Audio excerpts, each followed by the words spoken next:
Hello বন্ধুরা, দেখতেই পাচ্ছ আমার ড্রাগন ফুলটি কি সুন্দর ফুটে আছে। এখন বাজে রাত 9:30। ফুলটি পরাগায়নের জন্য মোটামুটি রেডি। 10টার পরে ফুলটা একটু ভালো করে ফুটতো, মানে রাত যত গভীর হবে ফুলের পাপড়িগুলো তত ছড়িয়ে পড়বে।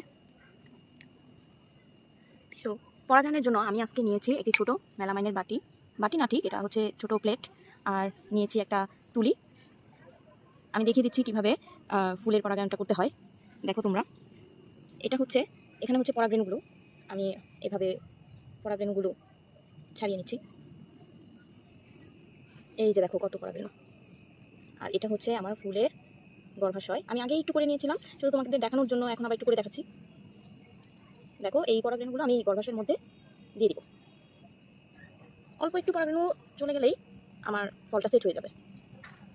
যে দেখো যখন আমি ছড়িয়েছি কত পরাগরেণু পড়েছে পাপড়ির মধ্যে।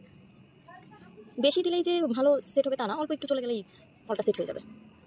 এই যে শেষ, আমার পরাগায়নটা করা শেষ। ফুলটি এক রাতের জন্য ফুটে। তোমরা সবসময় খেয়াল রাখবে ফুলের দিকে কখন ফুটবে, তখন সেই অনুযায়ী রাতে এসে পরাগায়ন করে যাবে।